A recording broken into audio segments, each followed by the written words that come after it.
everybody, Darren here, and welcome back to Satisfactory. Today, we're going to be building a dedicated iron factory. Previously, we just had all of our iron production out in the open air, just sat on the grass. How embarrassing. It's time we cleared all of that away, brought it in-house, and scaled up our production efforts. That way, we can add it to our road network and send it around the world once we build our first trains, which is coming very soon.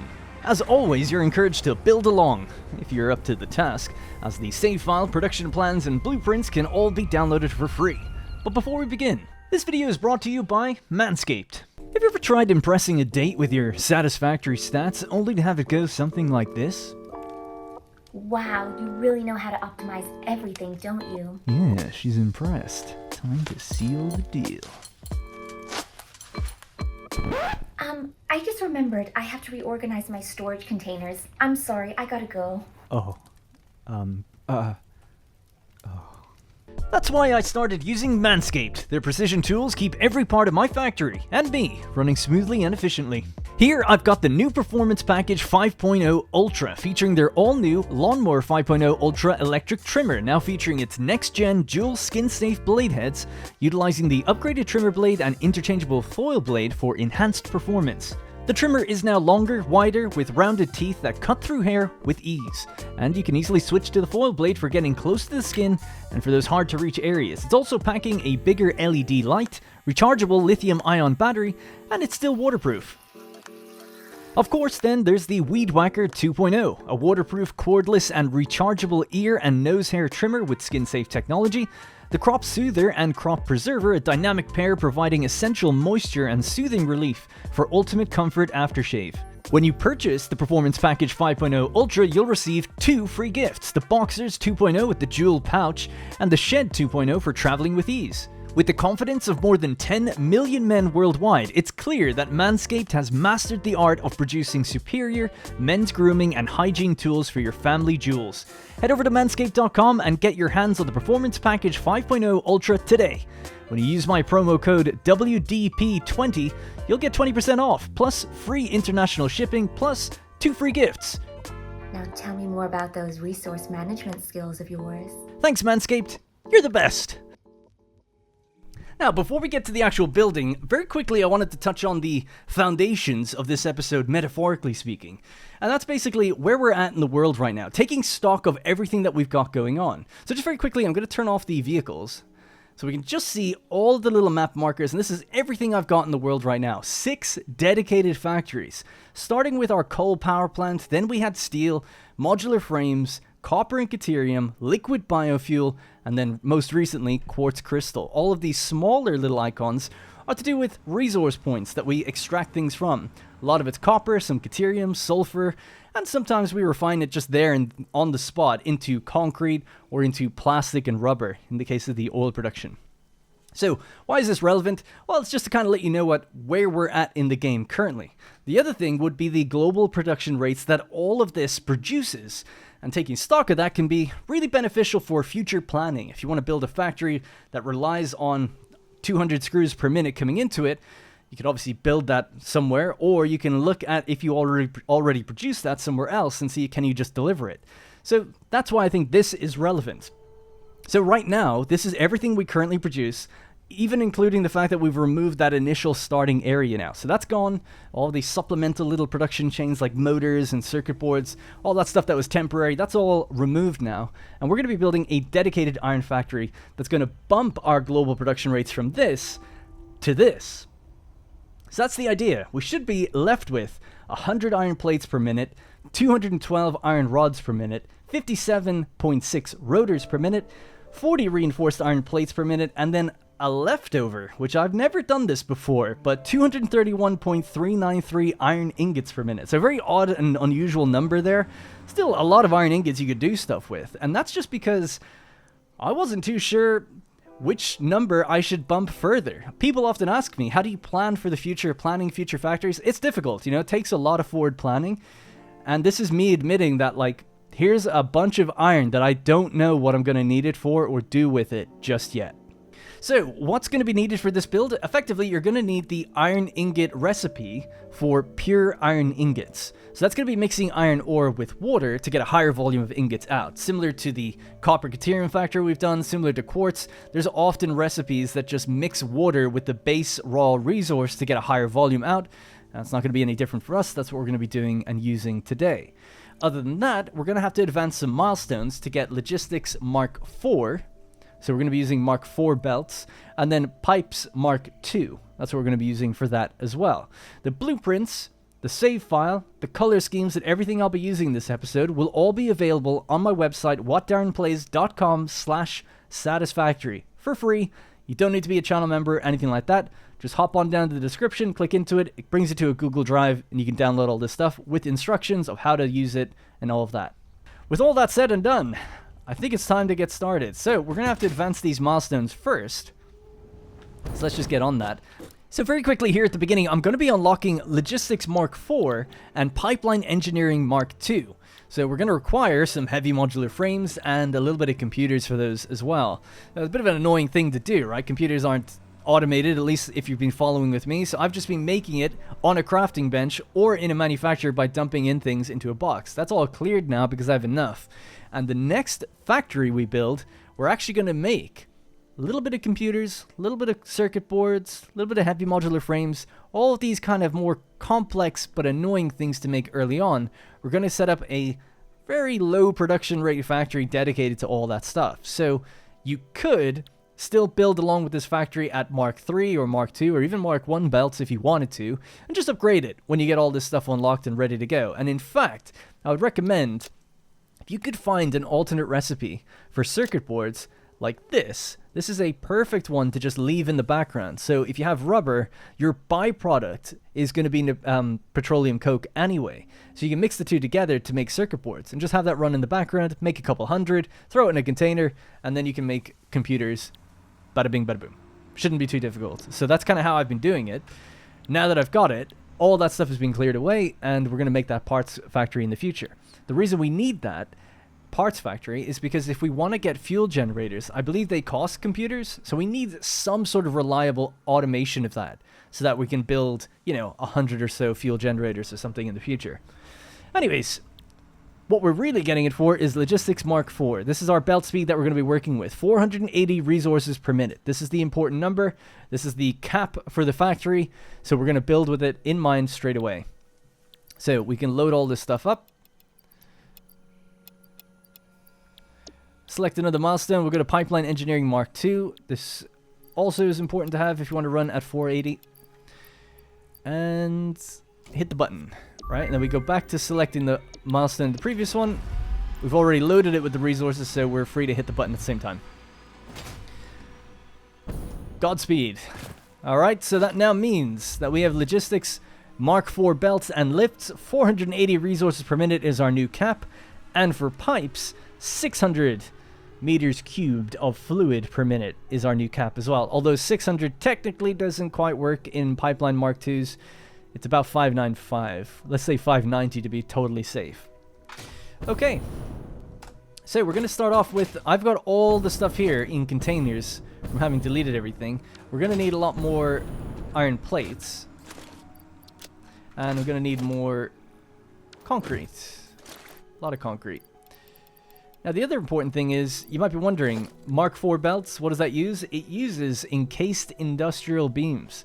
So that's something I make already over at the steel factory, the steel foundry, as I've called it. Not very much, though. What do we make per minute? Let me check my document. 7.5 per minute is what we make. But, it's been running long enough in the background that we have quite a lot. So I've got plenty in the inventory for that.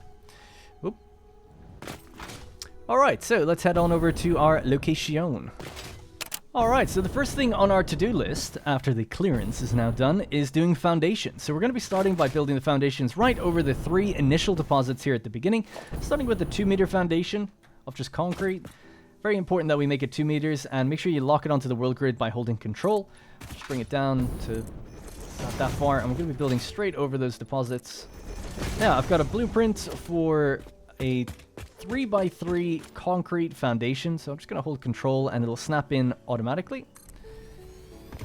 Then we can use blueprint mode by pressing R and then just snapping it to itself across the entire distance. Get rid of this bit now. It's not needed. That was just to kind of anchor the initial blueprint. So that's their blueprint there, and we'll just get rid of that bit. Alright, so now we've got 3 big blueprints just placed down for us, right? 1, 2, 3. Just go a bit further out, so I'm just going to pave this entire bottom part. Now, certain rocks can obviously be destroyed with obelisks, so that's not a problem, but the big ones, unfortunately, cannot. So we're going to be building around that and around that as well. Okay, so do you want to go out a little further, I guess? Now, this is actually the first factory, and this might be a problem for me, but it shouldn't be for you, that I don't have a floor plan. I'm just winging it. So it might involve more editing for me. Like, I know all the production rates, I know what we're going to be building, and I've got blueprints and stuff in mind, but don't actually know the exact layout that we're going to be going for. I know the height of the floors, but not the shape of the build itself. But afterwards, I can make the floor plan and then supply it to people so they can see after the fact, so they don't have to go into it blind like I'm doing. Alright, so that's where our wall is going to start. Give it some concrete along this way. And now what we can do is do a 2-layered foundation. So this is a blueprint called 2-layered foundation 4x4, so it's 4 tiles, but it's got 2 different types of material. On the bottom it's concrete, and on the top it's fix-it metal. So we do that, I do that, just so I can have a different material on top than on the bottom. Because I like to, you know, make my floors kind of decorated with coated concrete or something, and I don't like seeing it downstairs. Right, so now I'm just going to expand this pretty far out, actually. And then we'll chop away the bits in the end that we don't need. We're going to do another floor above this, and it's going to be 9 foundations in height. Or, sorry, 9 walls in height.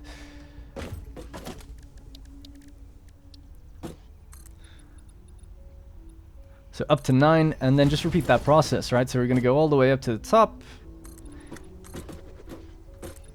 Build out those foundations, and then just grab this one again and start that process again. Alright, so I've just created an alternating color scheme here, just so we can get a better outline for the height differentials of the floors. So while the height is going to be locked in place now, the width and length of the floors themselves, that could actually change, because I don't know the layout just yet, but the height's definitely going to be set. So I'm just out here by the 3 iron deposits. There's one roughly there, there, and there. And to start us off, we have a height of 12 meters, or just 3 walls, that leads up to our first floor. This is going to be where the refineries go, so massive floor dedicated for all the refineries, and then we have a much taller floor because of that. So yeah, like I said, 12 meters. The wall is always going to be in line with the height of the floor here. So basically, as we walk here, we're always going to be walking along the top of a wall. I just mentioned that because some people try to follow along, they end up building like this. So they'll latch onto the wrong part. Always bring it up to the very top, just like that. Bit finicky, but you get the idea. That's just the way I always do it. You know, you're always walking in line with there, and I never use increments of 1. I always use 2, and the reason for that is that a ramp is 2 meters and a stairs is 4. There's no little ramp that just does 1 other than the foundation ramp, which just makes things in building a little bit more awkward. So I just thought I would outline that. Anyways, so we've got 7 walls then here, so that's 28 meters before we hit the next floor, and as you can see, it lines up. And that is our ventilation floor. So that's a floor that's going to be housing the chimney stacks, so we don't see them from the refineries. So it's kind of like a little cosmetic trick just to hide away the chimney stacks of the refineries, but also probably hide away some of the power lines and maybe 1 or 2 belts that go up to the next floor. So just a further 2 walls up, or 8 meters. We then have the kind of main production floor, which is going to be where all the machines go, all the assemblers and the constructors, and pretty much everything is going to be made up there. And it's going to find its way back down, probably on the other side of that rock in the distance, so it can go out to the road network. We'll see. Alright, time to actually start thinking about how we place these machines. So what I've gone for is a gap of 3 foundations around the entire build in terms of a walkway. Now there's actually a gap of 4 on this side. This might change a little bit. I'll talk about why that is in just a moment. But more importantly, we have now a 4x12 block of refineries, and there's 3 of them. There's 3 because there's 3 iron deposits. The deposits are all the same, so they all do 300 iron ore per minute if they're Mark II miners and they're overclocked. Roughly here, here, and here.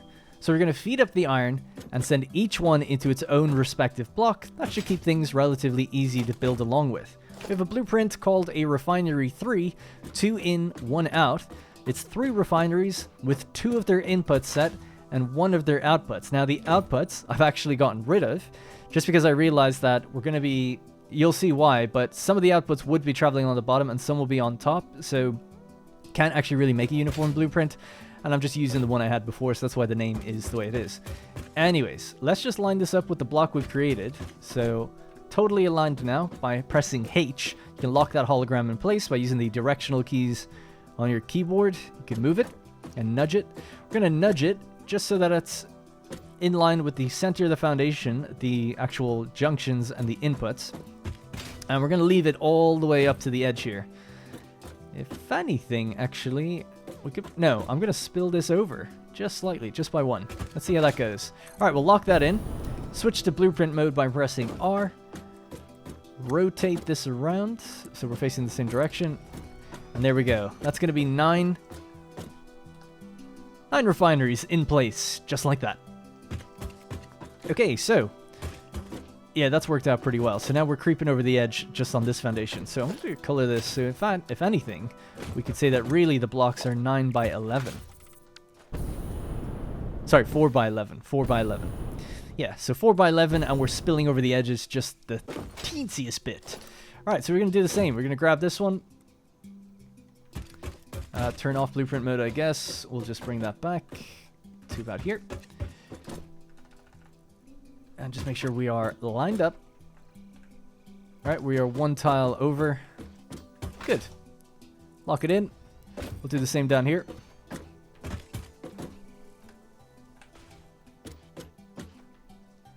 Seems good to me. All right, now we'll just add the final additional machines onto the end there.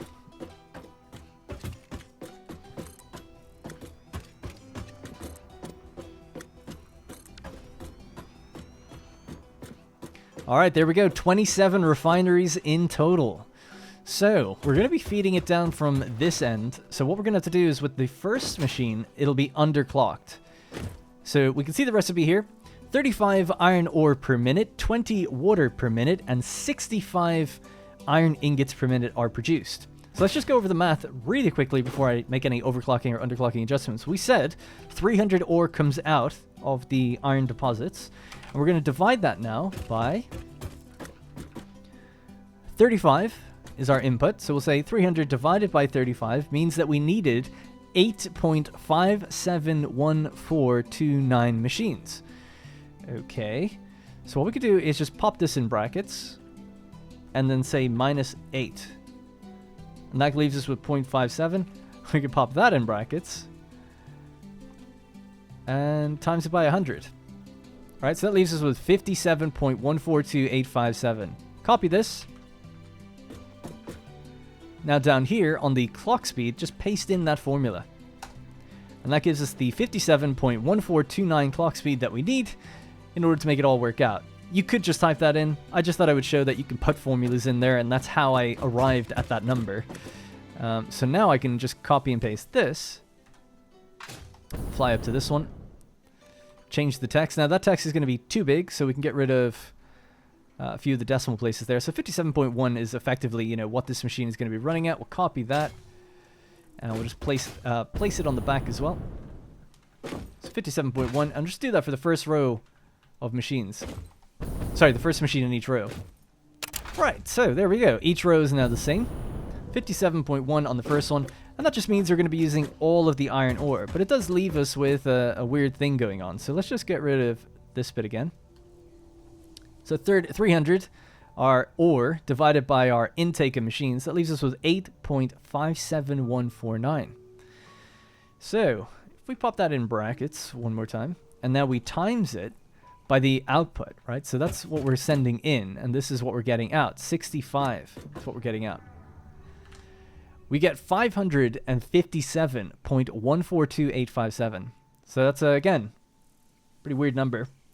And it's more than we can handle on one belt, which is why the outputs are not lined up anymore. I removed the outputs because we're going to have to separate the machines at a certain number. So, again, if we pop it in brackets, we're given that result, and we can remove the 480 belt speed from it. Right, so if we just send one belt out of 480, that's what we're left with. So we need to get rid of the 77.142857 somehow. And we'll merge them all up together. So if we then, again, put it in brackets, we could just take that and say, what would that be times 3? If we merge the 3 together, we'd then be left over with a belt of 231.428, etc. And if you remember, that's what I said the additional iron ingots we have in this factory are that we don't assign anything to.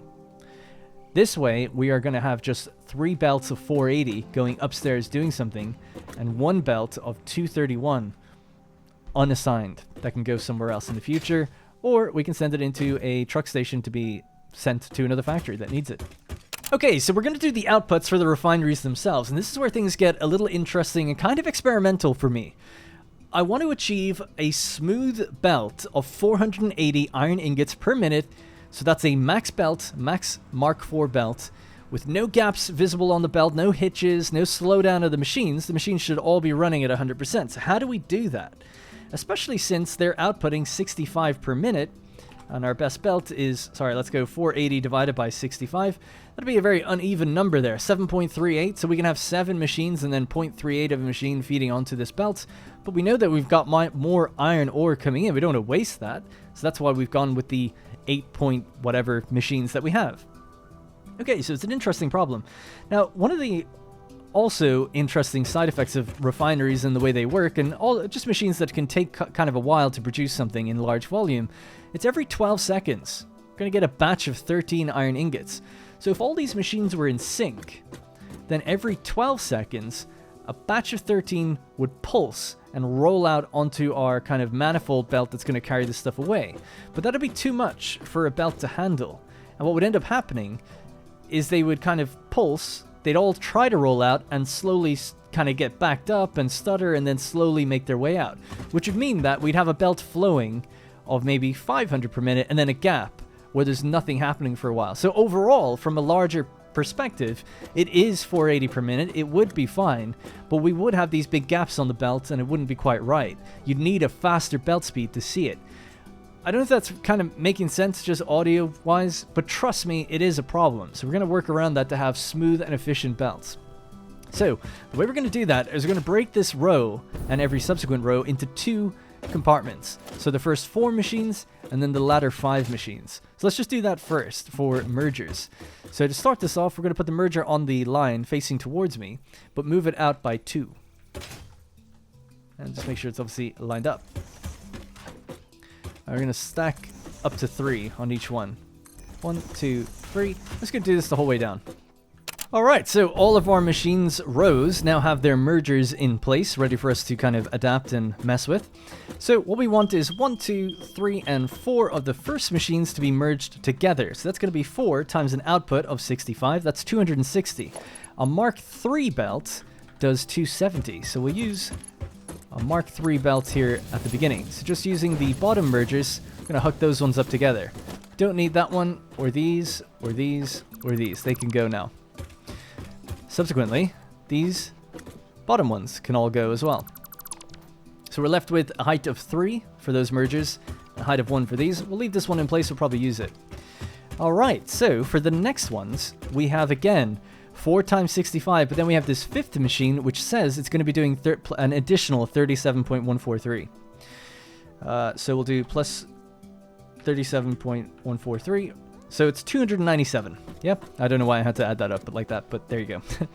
And that means we're going to need our Mark IV belt, our brand new Mark IV belt. So we'll hook these ones up together. And this can continue all the way out to there. So we have our lesser belt of 260 on the bottom and our greater belt of 297 up on the top. Alright, and then we'll just obviously feed these together. They can just use Mark 1, I think. Or actually, no, Mark 2, but this one could use Mark 1. So everything's going to be Mark 2 lifts, because we're producing 65 per minute. So we need to go over 60, which is Mark 1. And then here, it's just going to be Mark 2 belts.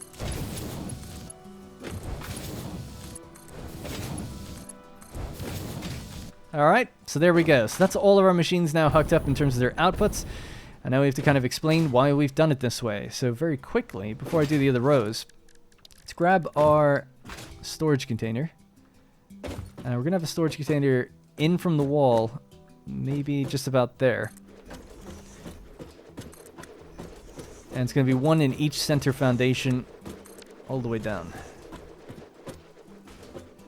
Alright, so we've got 4 in total. Alright, this is where it gets interesting. So, how do we make sure now that we've got a belt, a smooth belt of 480? Because now, currently we've got 297 and we've got 260. Well, we're going to grab a storage container. And we're going to place it so that the outputs are just past here. Alright, so that'll be the center, and it has to be 2 grid spaces over, so 1, 2. And this is aligned. We want it to be aligned with our outputs, which it is now. Alright, we'll lock that in. So, send this all in there, and send this, Mark III, all in there. So now, we're sending in, 297 plus the 260. So a total of, 557 is heading in there, with a little bit of extra being rounded up. And now we can get a Mark IV belt, and just send it out. So just pick a spot where this is the belt's at its longest, roughly around here. Send that in. Ah, it's still too long. Alright, so that's going to be... So it's very simple, right? It's like a filter. We're sending in 557, and only 480 can get out. So we're going to definitely have a very smooth belt of 480 coming out. But what happens to all the machines now? They get backed up. So what we got to do is create a smart splitter. It's going to feed into the subsequent rows. But before we do that, we have to do this for the other areas as well. So I'm going to get this storage container, line it up with the mergers. So here. There we go. Push it in from the center point. So that's our center point there. 1, 2. Make this a Mark IV. Send it all the way down there, but again, it can't reach, so we'll try to line it up where its buddy is. I can't reach there either. Alright, so that's that one sorted. And the same thing for them, right? So it's going to be Mark IV on top, Mark III on the bottom, smart splitter somewhere in the center. And then this one's the final one.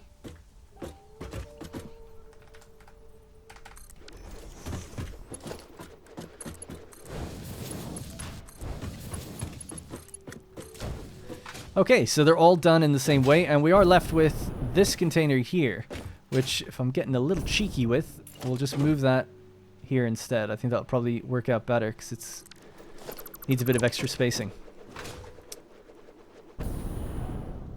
Alright. Alright, so this is where things are going to get a little bit complicated, and kind of experimental. I've never really done this before, I've never seen anyone in the community ever talk about this before, but I found it to be an interesting workaround. So, we've got our storage container here, and we have 480 traveling out of it. We know it's consistent, and it will be consistent, because we're sending in 260 and 290.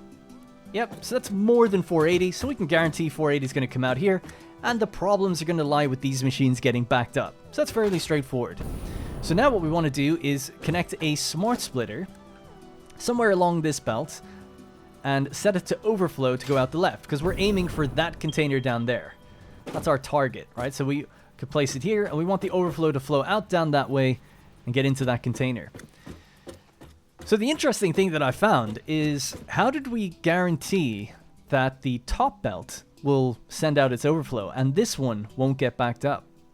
Because initially when I designed this area, I had clocked all of the machines so that both belts had the same amount traveling along them. I just thought that would be aesthetically nicer. 2 belts with the same speed and the same amount on them going into a container. But then in order to get the 480 out, what was happening is this would stop, then this would stop, then this would stop, then this would stop. And it didn't matter which one I put the smart splitter on, randomly the other belt could hitch, because machines were getting backed up at different rates, because we were sending things in at the exact same amount. So who could say which one was overflow? So the solution for me was then trying to put overflow on both belts.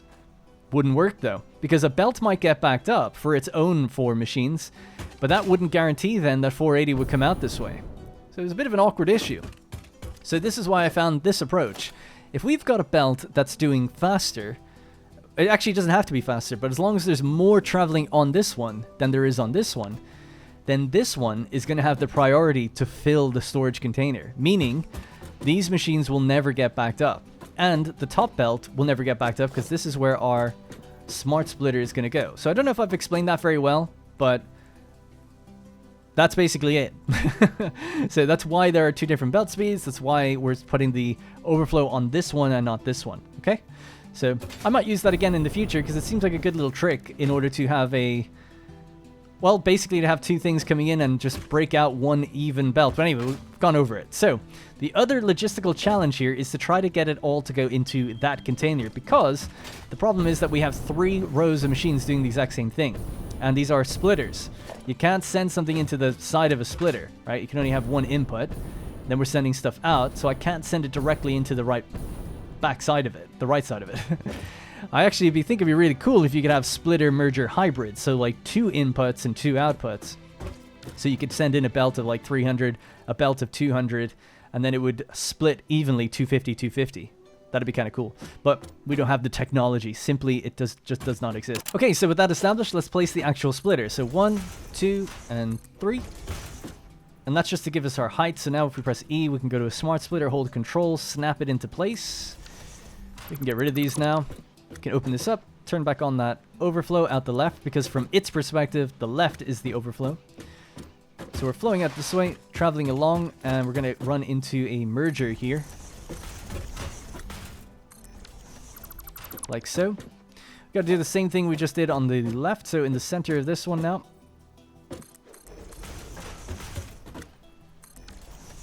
Alright, smart splittered out of our mind.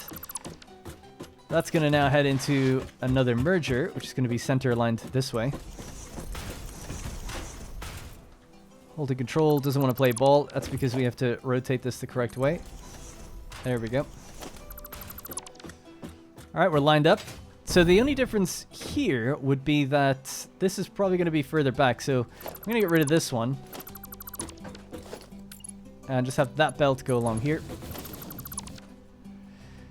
And this will be a smart splitter. So smart splitter. I'm going to have to... Yeah, it's going to be too awkward to do it that way. There we go. I don't know why it was not behaving there for a sec.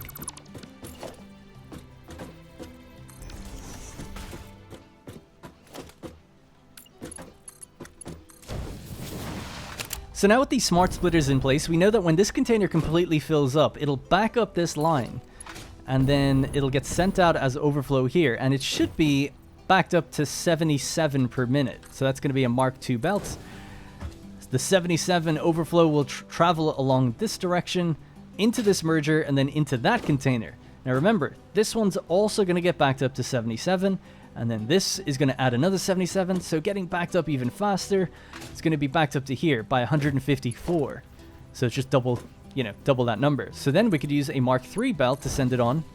So 154 all the way up here, plus another 77 means that it'll get backed up to 231 at this smart splitter and get sent out into that container.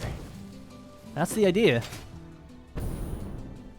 So we'll see if it works. So what I'm just going to do really quickly now is, I haven't done it yet, just connect these lines up in the exact same fashion, and we can resume. Alright, there we go. So that's all of the inputs are now hooked up correctly. Remember, of course, they were blueprints, so you need to connect those little interstitial pipes together just to join the blueprints together. And then all the outputs now have their little overflow system in place, which means we should have 3 containers here on the end with perfect 480 per minute belts going in. And we'll know it's perfect because they'll have absolutely no gaps. Then from here, we're going to go upstairs through floor holes right above. So I'll have to just bring that out foundation wise and then add some floor holes. So I guess the center of this foundation here would be a good spot for it.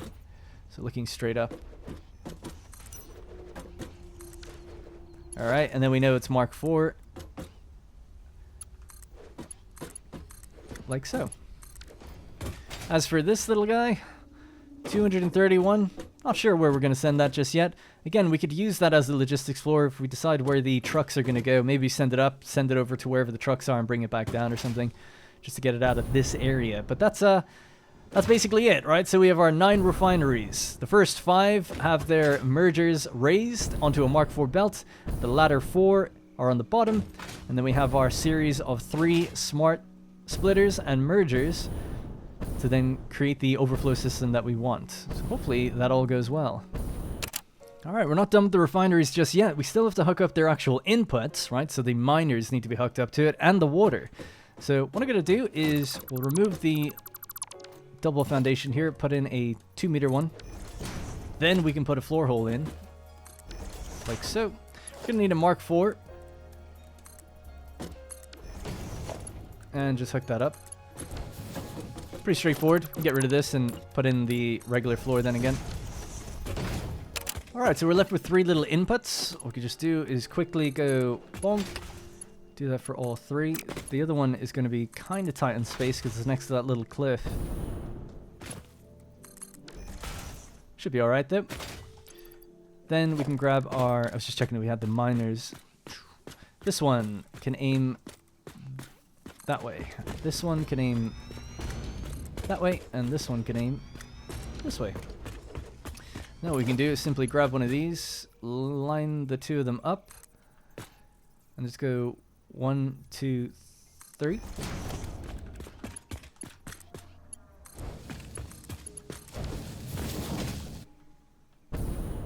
There we go, we're in. Now in the future we can make that a wall hole. That'd be kind of difficult. You might have to bring that down a bit lower, and then you'd have to use 4 segments of 1-meter wall to line it up correctly. But it's all good. For now, just leave it kind of open. I think I'll do cosmetics on a stream. So we'll chop away this. Same thing here, I guess. We could actually keep it in line with this one. Is that correct? Seems like it.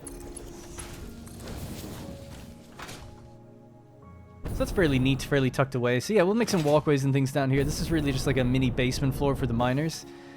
Maybe some trucks underneath, but that should be the miners now pretty much hooked up. We just obviously need to give them power. Oh, they are Mark II, but they need their power shards as well. That's going to be 300 per minute. Okay, so the next thing is going to be doing the water. So there isn't that much water nearby, but there is enough. There's this little pond / lake thing here, so we're going to need 5 water extractors in total. And if we just line it up with the edge of the sand there, really, hold control and just bring 3 next to each other, and then do 2 behind that. That should be enough. There we go. I don't see anything wrong with that. Okay, so very quickly, I've just been mapping out like the head lift to see, do we have enough to get into the factory? Because we could very simply just send a pipeline out and around and go down the hill, right? So that would avoid having to go up at all, and it would go straight into the factory just fine. But I'd like it to be a bit more direct, but it does mean that there's this little incline here, and the question is that more than 10 meters? Because we get 10 meters of free head lift out of the water extractors. So to test it, I built a foundation here, I've lined it up. I would say that looks pretty much like the beginning of where it would be. It could be at the bottom or it could be at the top, but I think it would be in the middle if I was coding it. So anyway, let's say it starts there. So it's 10 meters above this point. So that's going to be 4. That's going to be 4. So it's 8, 9, and 10. So that's our 10-meter line. So then we'll grab this, bring it up to that 10-meter line, and drag this straight out. So this is where the 10 meters would be, and that will clear the cliff easily. So I'm coming in at a lower position than that. Instead, what I'm doing is starting a foundation here, going straight along, going up 8 meters, but then coming back down 1, so it's 7 in total, and going along. So that's the way I've done it. Just in case people are wondering, it's a bit overly complicated, I'm not gonna lie. But you could just eyeball it and go like, yeah, it seems like that's not more than 10 meters and we should be fine. But I thought putting down the foundations was a good way to actually see. Alright, so let's go with that. We know that this is what we're working with now. So, like I said, with cosmetics, I might do a stream or something where we go over and try to make certain aspects of this place a little bit nicer. But for now, let's just see if we can line these bad boys up. So something like that right there. This one's going to go straight out that way. Alright, so there we go. So the back 2 water extractors have been placed in position. They're feeding up to the master pipeline, which is going all the way around, connected to these first 3, and that's going along then into the factory. We have to hook that up. So I just realized something as I was bringing this over, that I actually had to move back the lifts for the conveyors. Right, they were there, but now they're there. So I'll still have to hook them up underneath. But that was to make room for the pipeline to travel along this way. So we'll get to that now in a sec. In fact, let's just do that now. So we'll grab this. Horizontal to vertical it straight down to the pretty much the edge here. Yeah. That's going to go through the thing. That's okay.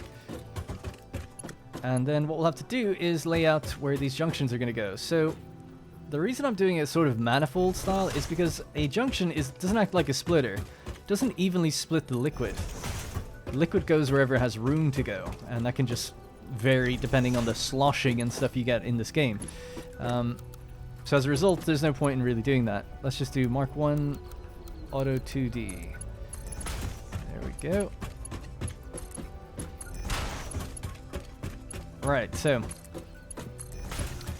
now we can just connect this over. So we just need to line that up. So that's in the pretty much the center line here. Move it back by 2 to get that right angle, and boom. Now I needed no indicator, please. Alright, and then these can just all be connected up together. Now, we're missing one component, which is that these need to be Mark II pipes. So we've just unlocked Mark II pipes, but let's go out and have a look at the water rates really quickly to see what we're dealing with. So I've actually been looking at it myself. This is it here. So we'll just take away some of this nasty text here for a second. Yeah, I guess so. Just like that. So 300 divided by 35, right? We have our miners doing 300 iron ore. We have our intake of 35 iron ore per machine. And that has left us with 8.571 machines, right? So we've clocked one down to 57%. So 8.51, putting this in brackets allows us to work with that number. So we'll times this then by the water intake, which is 20. And that means that per row, we need 171. But we've got 3 rows. So we'll put that in brackets to work with that number and then go times 3. 514.285, etc. So I don't know if I can actually do this correctly, but we'll try to bracket that and then remove. Water is normally at 120 times 4 extractors will be that. So it means that one of our extractors needs to give us 34.28, which, if my math is correct, is 29.166%, I think. Now you can type that in here anyway. So what we could do is just grab all of that nastiness, pop it in here. And it's actually lower than I thought. I might double check those numbers, but that should be correct, unless I've done something wrong. 28.575. I've for some reason written down 29.166. So I'm not sure why that is, but 34.29, I mean, that seems right based on this math. So yeah, let's go with that number. If it's not, I'll update the description and just post a comment or something, just in case I've gotten that wrong, but I can't see why I came up with that other number now. I've just written that other number down, so I don't know why. Alright, so that means that this needs to be... We'll leave that as Mark 1, actually, and leave that as Mark 1, but we'll make this a Mark 2 pipe, and this one. Oh, I don't have the no indicator version, actually, yet. That's funny. Right, so that's Mark 2 all the way around. That's going to be heading out down towards the factory now. So to make a Mark 2 pipe, you just need some plastic. We've been making that for a while now in the background. Because each row is receiving less than 300, they don't need to have their individual pipes changed. It's just the master pipe that does. And because we're coming in at below 600 at just 514, we should have no problems with glitches or problems on the actual pipeline. Alright, so there we go. So that's our miners and our water now fully hooked up. And just like that, over 2 hours have passed. Oh my god. People ask why I sound different at the end of videos than I do at the beginning, and it's because it takes me a very long time and I'm so drained. Anyways, here we are. I've been up here for a while, toiling away on the ceiling, working on the general layout of where the machines are going to go. Why would that take 2 hours, I hear you ask? Well, trial and error is one thing, but also I had to go into all the blueprints that I've previously designed and reconfigure where their inputs and outputs are going to go. And then I realized I made some mistakes. Some of the blueprints that had 8 machines actually needed 10, so I had to create separate blueprints. It's a whole thing. But I think we're good now. I haven't tested it, but I feel like I've thought through every problem. Famous last words. Alright, so here's what we got. These blue sections are for screws. These are going to be for constructors all stacked on top of each other, making screws. Over here, we're going to have rotors. Here, reinforced iron plates. Here, iron rods. And here, iron plates. Those are also iron rods. It's just a different color because they don't actually feed into the same area. But anyway, that's a whole different thing. We'll talk about that in a moment. So, with all that in mind, you might wonder, well, why did I decide on this layout? People ask me, you know, how do you plan ahead and all this stuff? So, I'm trying to give you a bit more insight.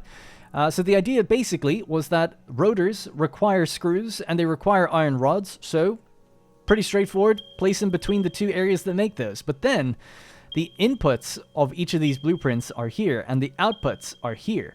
So knowing that, I was able to line the outputs up with where the inputs would be of these blueprints. So that's kind of the general idea going into this. So hopefully everything does line up and make sense, and the numbers will make sense after the fact as well. So let's begin. We'll start off with the screws. We need 4 of each for the 4 rows, and this one is the only one that's broken into 2 separate blueprints. So we're going to start off out here. So we'll just lock that into place for a second, or bring it over maybe a bit better. There we go. So you want the beam to be on the seam of the 2 foundations, the bounding box to be aligned with the seam of the foundations as well, and that should lock us in. Now, originally I thought I only needed 8. Turns out we need 10 machines. So you might wonder, like, why didn't you just make a blueprint with 6, or with 3 and 2 on one side and 3 and 2 on the other side? It's because I didn't know, and I decided to just make one that would complement it with 2 on the extra side. But also, these 2 are underclocked, so they're a little different. So it kind of makes sense anyway to keep them separate and have them be their own thing. So those 2 there are running at 80%. So little display signs are basically saying the clock speed of each machine. The machines are all doing the same thing, screws, and they're all hooked up with power. Of course, we'll have to join these 2 blueprint sections together with beams and their belts, but we'll do that last. Alright, so I'm just going to copy and paste this over now onto every block that we've color-coded effectively.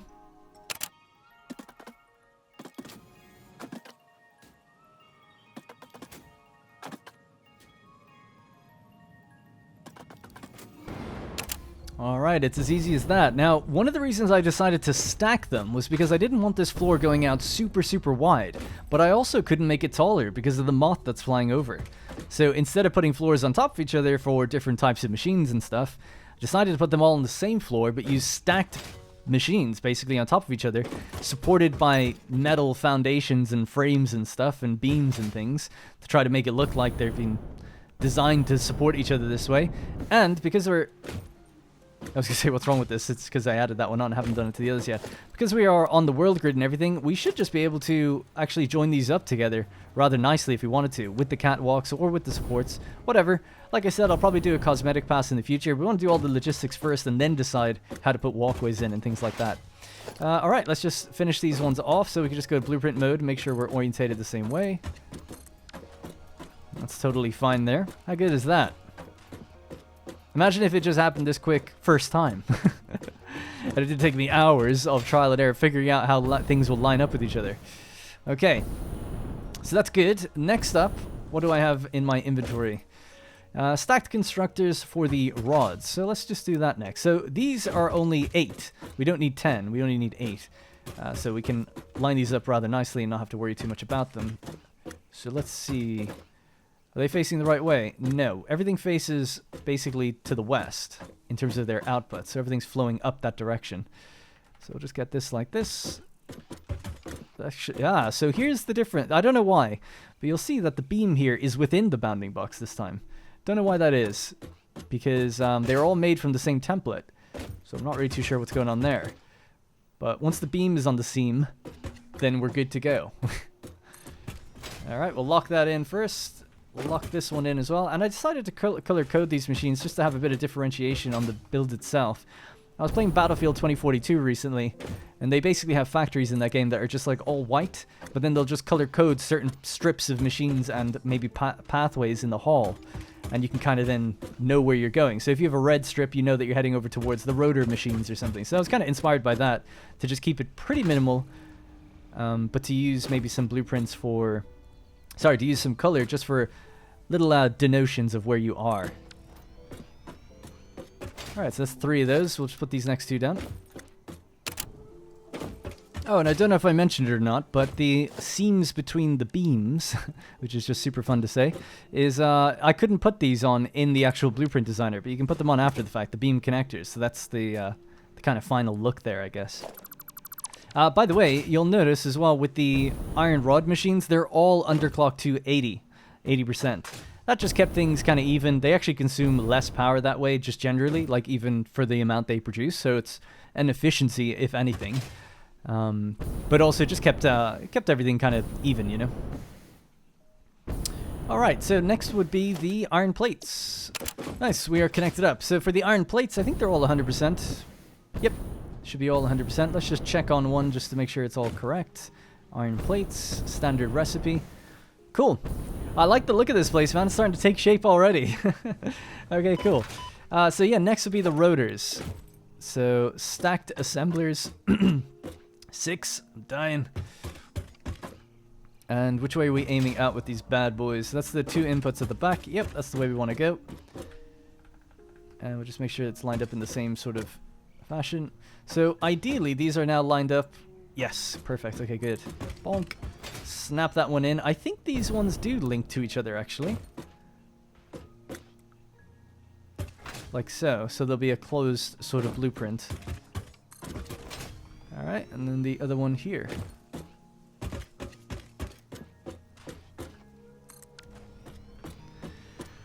Oh man. It's so easy just to click the button and watch it all come in, but it's just been pure pain in working all this stuff out. Alright, so we've got these are underclocked to 80% as well. Yes, that's because originally the idea was to have 5, with the 5th machine being at 60%, but if you just clock them all to 80, then it all works out the same. Alrighty. So the last thing then is going to be these guys. So like I said, we needed, as you can see, the assemblers are wider than constructors, right? So you can fit 6 in there. Oh no, I've done it already actually. Yeah, this has already been accounted for. I was just getting confused. These are only groups of 4. We just need 2 groups of 4. I was looking at the overall total of 8 thinking I can't fit it in, but that's not true. That's all we need. So I'll just have to go fetch the last bit of materials and then we can start working on logistics.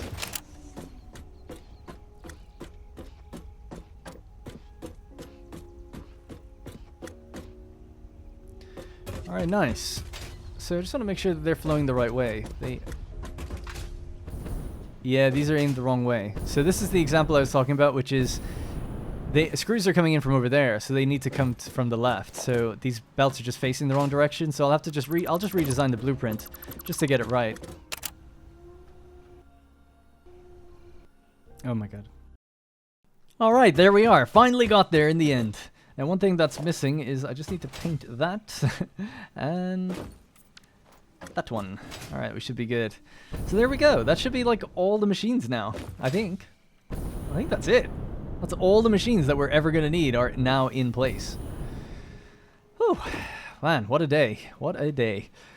Yeah, so that crash that I had put me back quite a bit, it turns out. So much so that the layout that was on the ground in front of me wasn't actually correct. It was slightly off, so I started building into the wrong one again, losing yet even more time.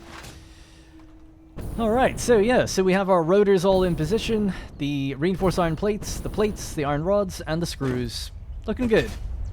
Now you'll notice just a few little things with logistics that need to be touched up. I'm just going to hook up first the blueprints together. So the ones that are, these two are just joined and they're missing their little power connections and their belts. So I'm just going to go around each one of them doing the belts first. And then, yeah, just making sure they're all connected up basically. Alright, so I think I've got a good logistical idea of where things are going to go. So we have a floor hole here that's going to be 480 out, right down the middle of these two groups of machines. The same is true for the middle output, right down the middle of these two groups of machines. And then on the far end, we just have a tiny gap between these two. It's going to travel between those ones. So we have 3 outputs here. You could just bring whichever one to whatever one you want. The way I'm deciding to do this is based on, you know, there's 3, let's say it's 1, 2, and 3. So then we have 1, 2, and 3. So that's the kind of the way I want to do it. That way I feel like just if we're on the ground floor and something's wrong, we know which area to kind of look for. I think that kind of makes sense anyway. So let's go with Mark IV. Aim it over that way. And yeah, I guess why not just extend this floor out? There's no harm in it, really. You know, grab this, Mark IV, bring it down.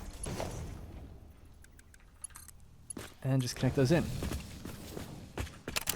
Yeah, so that'll work out for them. This one then can go this way. Alright, cool. So, Mark IV, we'll just link those two together. That should create a 90-degree angle anyway, because they're at the same height. Alright. Sorry, lined up the same. And then this one can just aim down this way. Mark IV, and we'll just bring this as far down as we can. And connect it in. Alright, so that way we have 1 going to 1, 2 going to 2, and 3 going all the way down to 3. Alright, we'll start with the screws first and deal with the 480 ingots that will be traveling up from here. So 480, we'll have a Mark IV belt for that. We'll keep it on the floor, I guess. And then we'll send this forward. So we have Mark IV all the way forward. Actually, we should work with the splitters instead, I guess. Alright, so it was really finicky, but I figured out a way to make it neat and easy to follow and do now. So I've already done it, but we'll just follow the belt. So we have our 480 rolling out here, 480 on this belt, rolling along into the first splitter. So it's 240 and 240, right, in that tiny gap there. But we've got a Mark III belt, 240 in there. So we'll just follow it across this way. So 240 goes into another splitter to get split again, just twice. So it's 120 out and 120 out. Into another splitter where it goes into 60 and 60.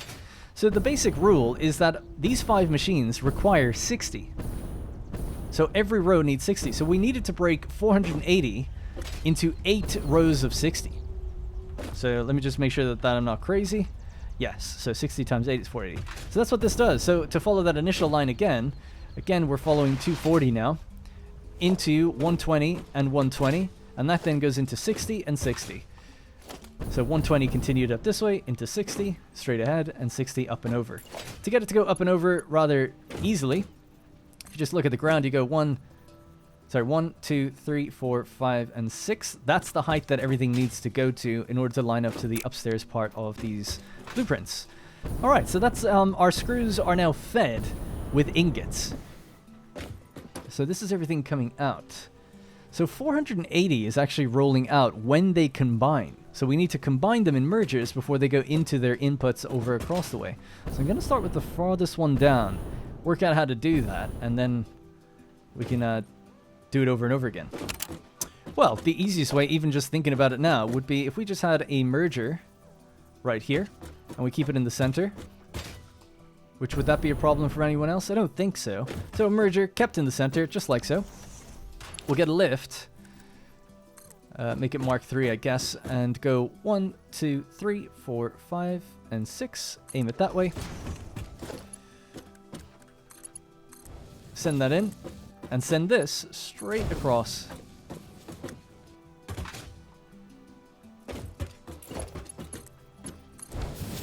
Now, let me work out how many are going to be coming out. So we've got 40 on that one, because that one's underclocked to 80%, and then 50, so 240? So 240, oh yeah, of course. 240 comes out of each one. So really, this only needs to be Mark III belts the whole way down. Get back some of my precious encased industrial beams. So I'll do that for each one. I should maybe make a note of that for the blueprint designer. Alright, so anyways, so that belt just went straight across into this big blueprint, right? And that's because if we follow it, it rolls along. And then the idea is that it's supposed to go up and connect into there. So let's do that next. So we'll just grab ourselves, I don't know why I'm doing it this way, but grab ourselves this. And lock it in. So we're doing manifold the whole way, but it's a nice way of just curling it up and over. That's what happens on the opposite side of things too. Alright, nice. So that's as easy as that. That's how easy it is, and that's the idea behind like this layout, which is if we line them up with each other from the beginning, it's just a straight line across and a belt up and over. Easy peasy. So let's do it again, but for down here. Okay, so trying it for the next set of machines, we've got a different problem now, which is our belt is obstructed by the belt that's feeding ingots. This is why I left a lot of space in this open area, it's because I thought we might have to do a little up and over every now and then. So we'll just do that. We'll go over the ingots. I think that's probably the best thing to do. Right, so again, just to mirror the same thing, we have our Mark III belts. 1, 2, 3, 4, 5, and 6. Mark III out of our minds, straight into there. Straight into there. This is now a Mark IV, but we'll have to just go over. And to keep the same, that's on the line actually, so to keep the same distance and orientation, we'll just go like this. And we're sending it out. So we'll have to do it the other way, like this, I guess. Cool. In you go. In you go. And then again, we'll just send you up and over. Make sure it's Mark IV. Alright, that's them done. And there's just one more of those to go. So we'll just do it again one last time. Try and make it happen quick. Oh, alright, cool. So that's all of the screws, when they get made, are now being fed over to the rotors. So the rotors are still going to need the rods. We haven't done that side of things yet, but that's 3 layers of screw. 3 out of the 4 layers of screws have now been sent to where they need to go, and they've received their inputs. The final batch will be down here. So this has to do a similar thing. It just has to go into these 2 groups. So unlike before, the top layer can go straight over and the bottom layer can go into that one. Or we could just bring it over and then split it. That would probably be a little bit more elegant, I would say. So let's try to make it elegant. Right, we'll grab that merger again. Right, so unfortunately this one is really close to a belt right here. So it's going to have to be pushed in a lot further than we did before. So probably about there, I would say. And that should give us enough room to have a... What the hell's your problem, man? There we go. Have one of these come out. Yeah. Alright, cool. So this just needs to be Mark III. I'll have to update those other ones in a moment as well. And this should be fine going up here. So 1, 2, 3, 4, 5, and 6.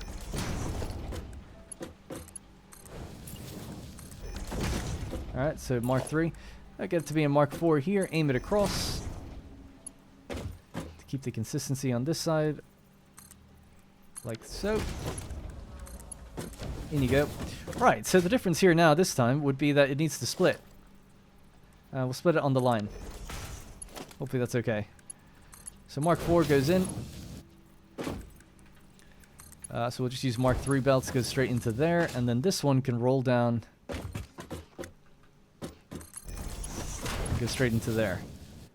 Okay, so there we have it. So that is our 480 iron ingots traveling all the way up and being fed into the entire block of screws. Like all of the screws are all done, and all of them have been fed, and all of their outputs have been fed into their where they're going to go. So we've got no screws left over. This factory doesn't make screws on its own.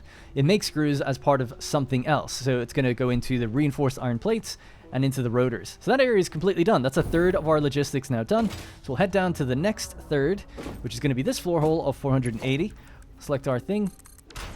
Send it out straight down the center as well. In fact, before we do, we'll just select a splitter. So the difference with this one would be that we've got 5 blocks to feed. We're not actually going to feed them evenly. I'm going to feed these 3 and then just tack on the other 2.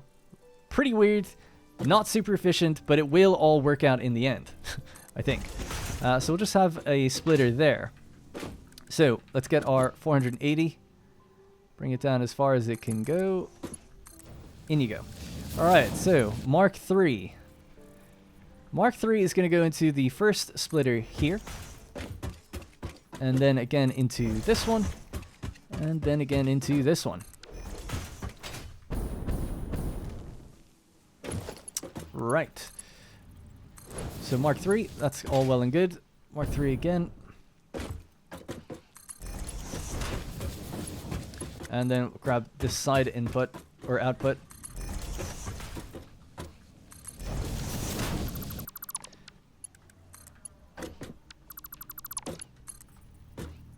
Oh my god. What the hell just happened there? I think I upgraded it. Alright, cool.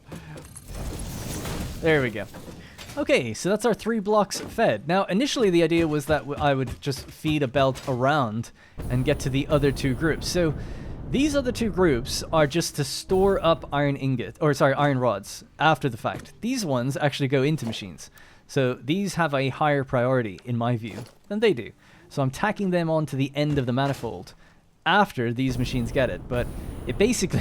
It's a really weird way of explaining everything, but it basically means that this group are going to receive everything first, then these 2, and then these 2. That's the way it's going to work out. Just because I'm a bit lazy with how I've done this, but it also just makes it a little bit clearer, and it doesn't really matter in the end because once the manifold ramps up, it all, works itself out. God, my voice is going. All right, so bring this up. 1, 2, 3, 4, 5, and 6. Do that for each one. Probably should have blueprinted this, to be honest. Alright, and now we can use Mark II belts to feed these groups.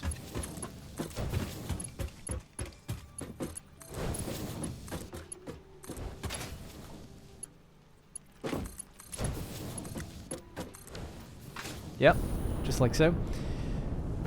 And that means that we are all fully connected up, except for the back 2. So these guys are just going to be connected like this, just straight across there. And that's why I was saying, like, they're getting the tail end of a manifold. So they'll be the ones to power up the last, last.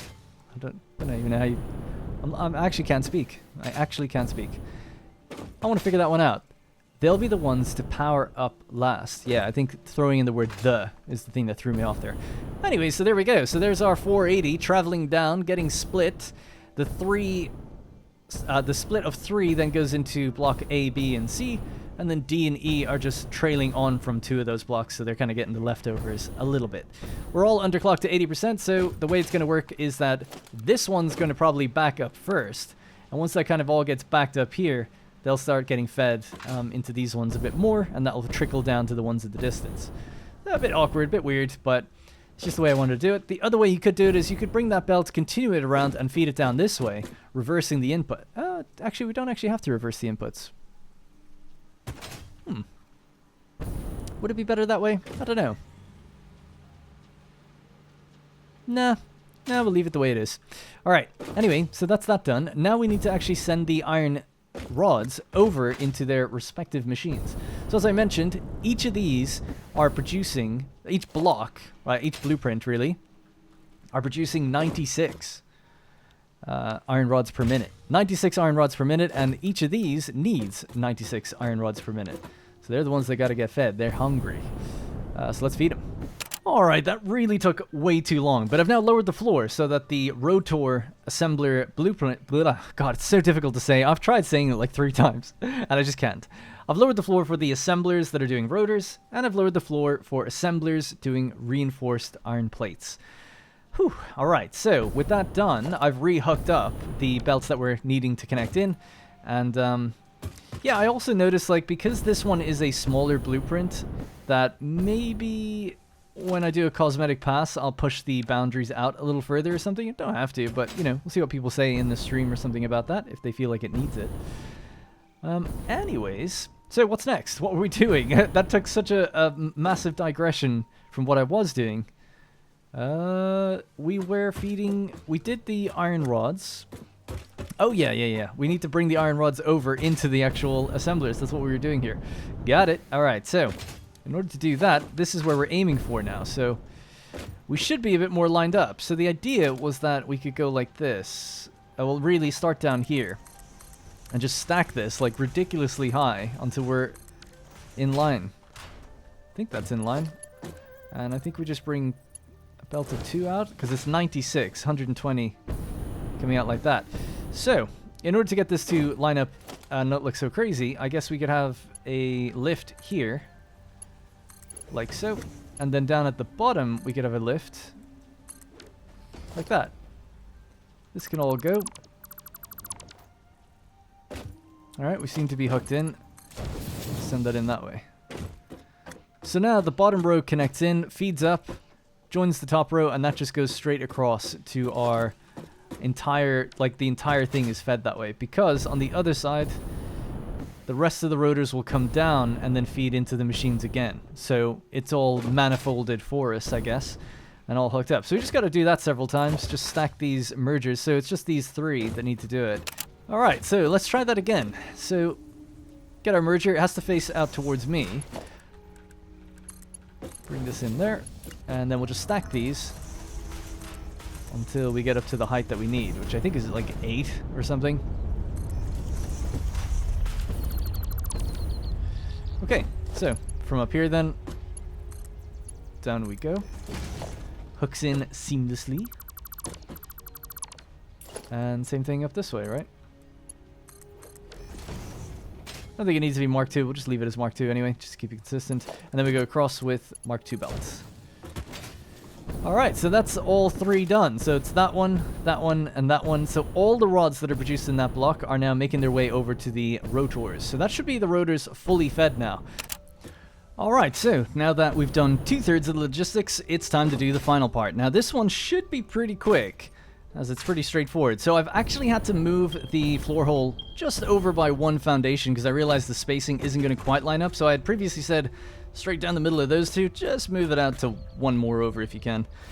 If you want it to line up a little bit nicer anyway. So what we'll do, grab our splitter, and we'll bring it in from this direction, center the foundation, and then we'll put down another splitter here, aiming to the right, and the same with this one, and that should be it. So let's see. Right, we've got Mark 4, 480 coming out again, all the way in, being split then to 240. I'll just bring this all the way down and then rotate. Alright, so going into another splitter again. And then what we're left with is just simply 120 coming out on either side.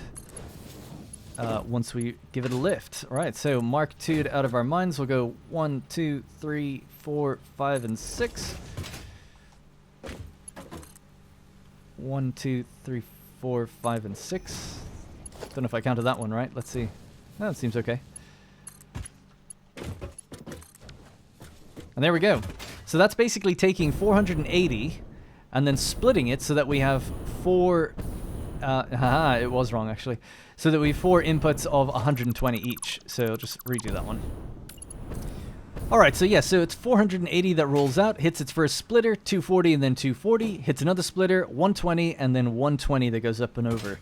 Same is happening down here, right? 240, split, 120, and then 120 up and over, and into all of the iron plate machines. So these are taking in 30 per minute, 4 on each row, that's 120. 120, 120, 120, total of 480. So that's a pretty simple one, right? That 480 is getting used quite simply to make all of those iron plates.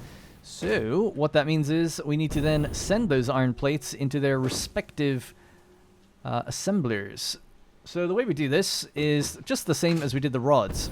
They're all going in here, right? We're not... Oh, actually, some of them aren't. I just forgot about that.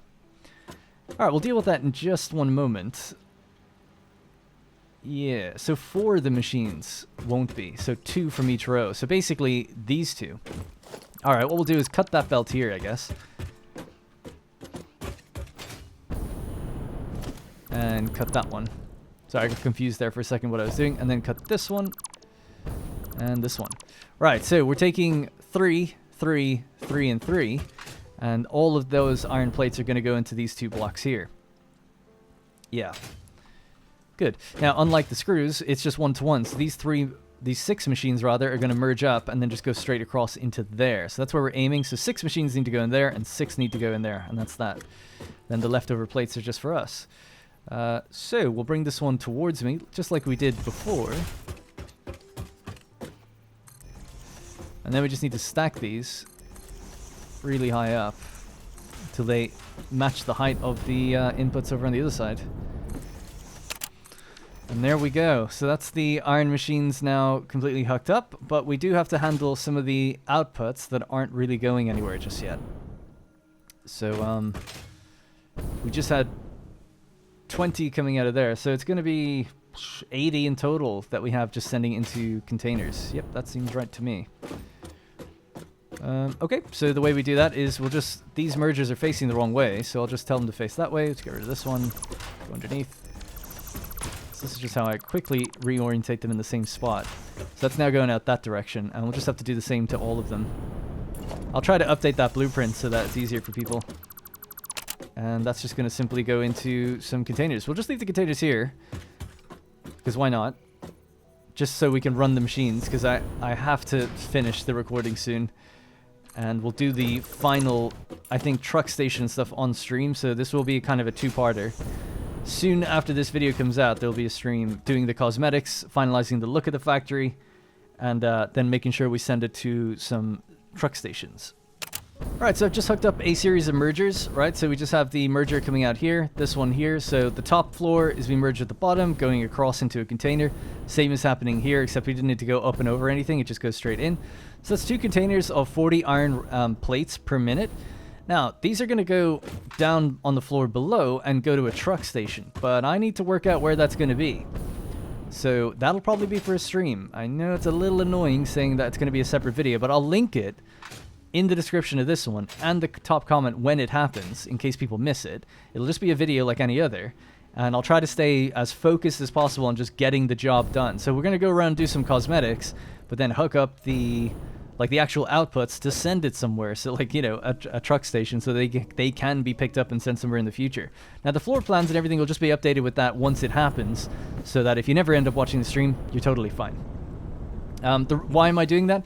I've been going for really, really long in the recording and the planning of this video, and, you know, that kind of thing would add just another day. It would be another day before the video comes out, and while I kind of like the idea of just doing that, people keep telling me I need to be more consistent, so I just can't do both. It's either got to be an unfinished factory that gets a little bit finished at the end, or the videos are just unpredictably long, I guess, and I don't know. Anyway, right, so that's the iron plates. We have to do the same with the rods. So the rods are all coming out this way, these 2 extra groups.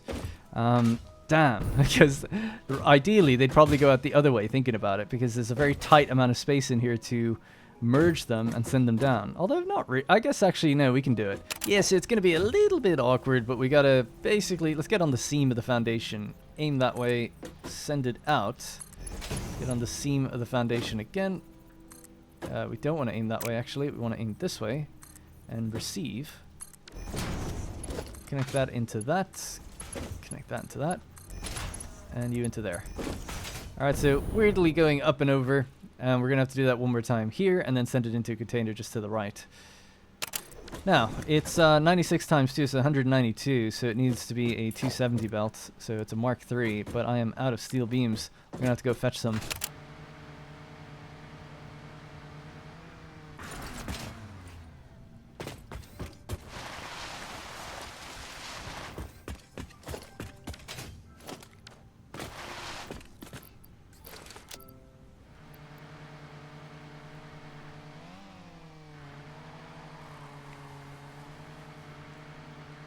Alright, Mark III out of our mind. So rods are now going into containers.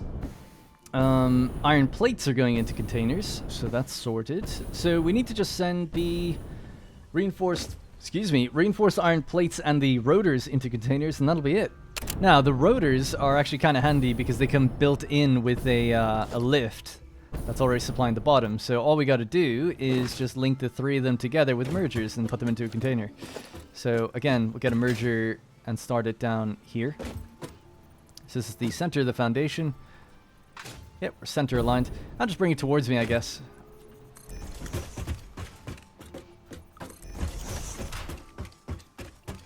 And send it out to the left.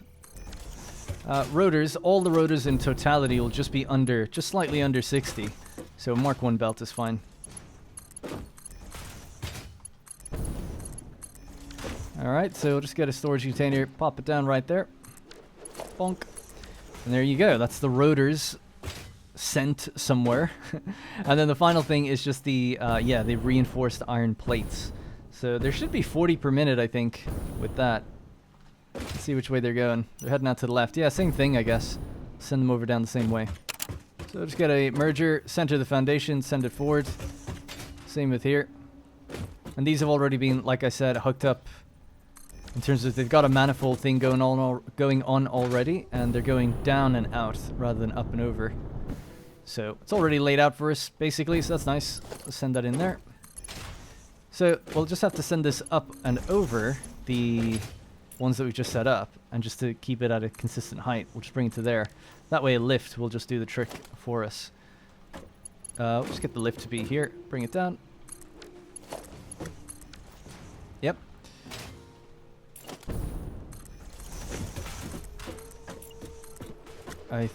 Is that going to be lined up? No, this one will be, I think. Oh, my bad. There we go.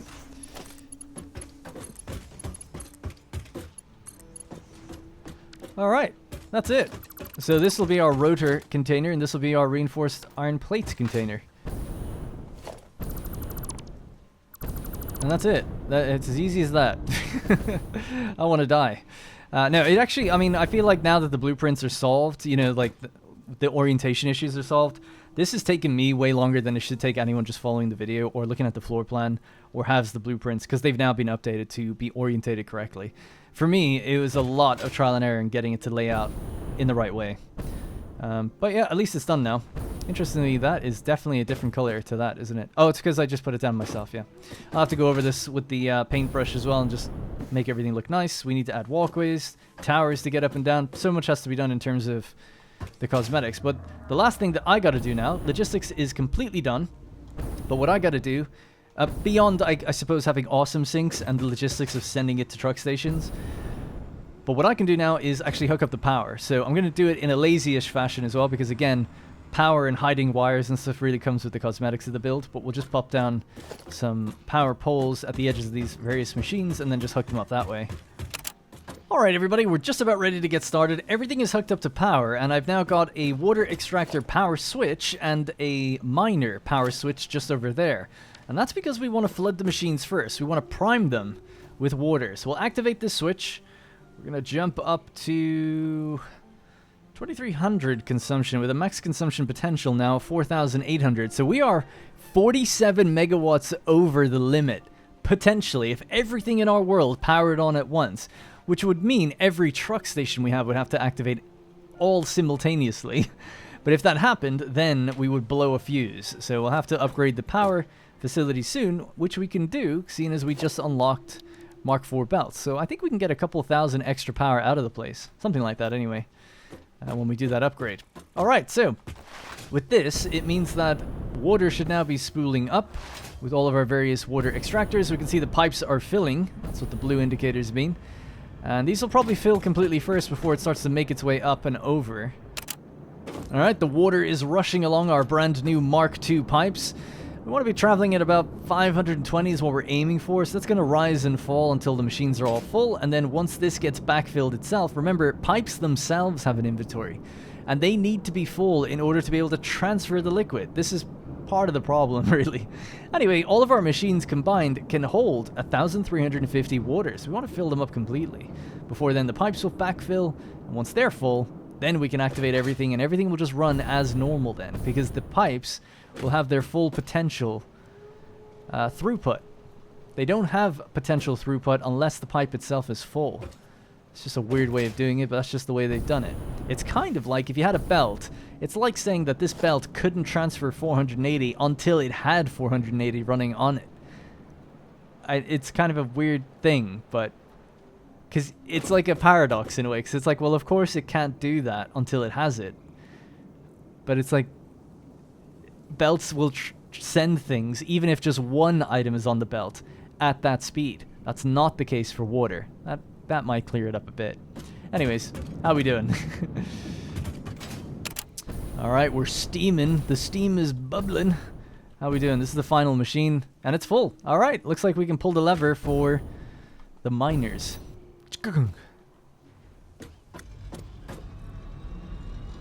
Let's go. Feel like this song is played a lot today, but we'll put back on Aria Math from Minecraft. Some people comment every now and then, they're like, at 37:05 on the video, I heard Minecraft music. I'm like, dude, it's playing constantly throughout every video for every minute.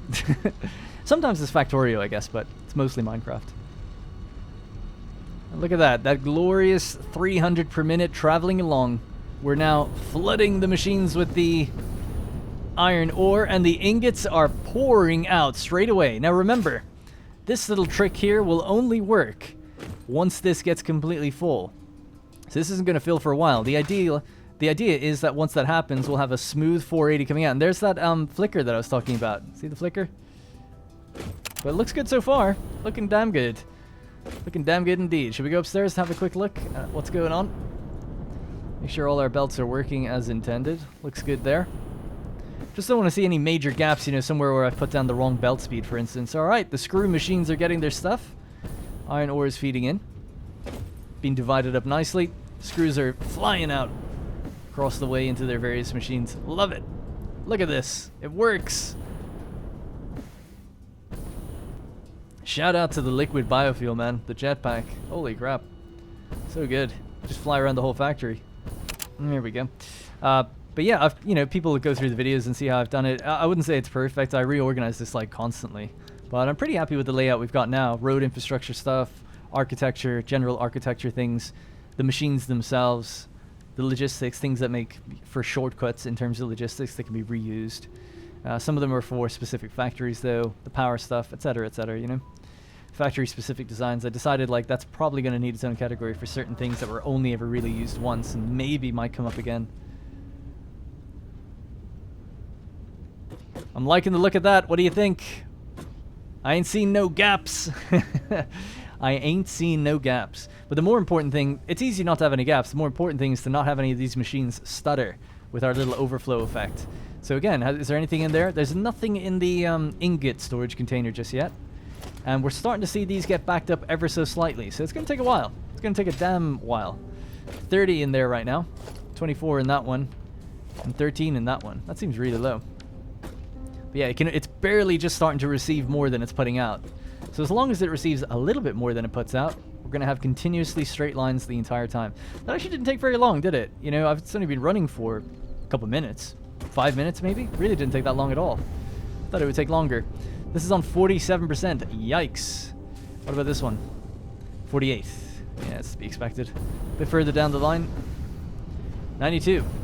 Alright, so we can see that this one has 100 ore. So that's usually a good way of telling which ones are the ones that should be running at 100%. So this is at 100, 100, 100, 100, 100, 99. This one's on 18, 10, and 10. So we're waiting on these three to get the rest of the ore as it trickles its way down there. But the final machines, you know, obviously take the longest because these are constantly pulling from the ore all the time.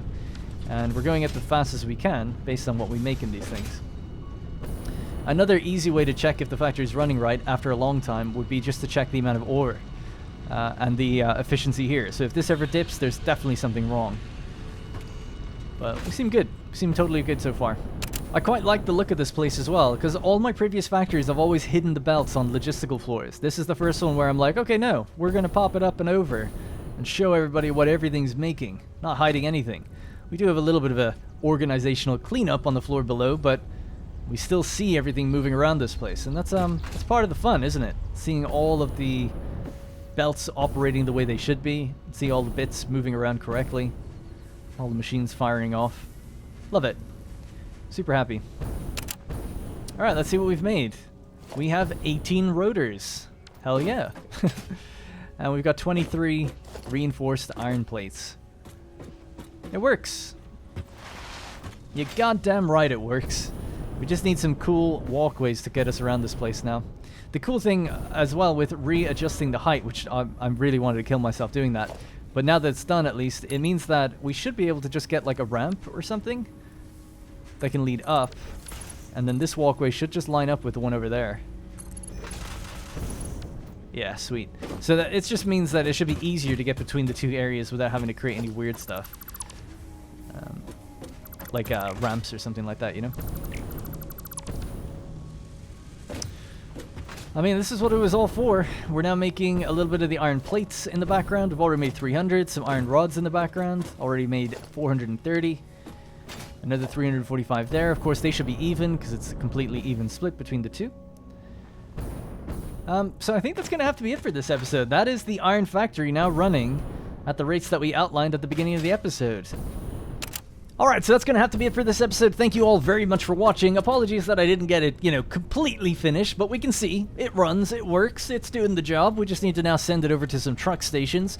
So make sure you follow me on YouTube, subscribe if you haven't already, and you'll be able to catch one of my streams that'll be going live in a couple of days after this video. That's going to finish off the factory, do the cosmetics, and maybe tidy up bits of power and things like that. So just putting the finishing touches onto it. And I'll also be addressing any concerns or problems that have cropped up in the comments, the description, the floor plans, and the blueprints, and all of that stuff will be available, including the save file, once the cosmetics are done. Although, actually, I'll probably just release the save file even before that, so you can just see how everything was done if you wanted to. Alright, that's going to have to be it. Thank you very much for watching, and I'll see you in the next one.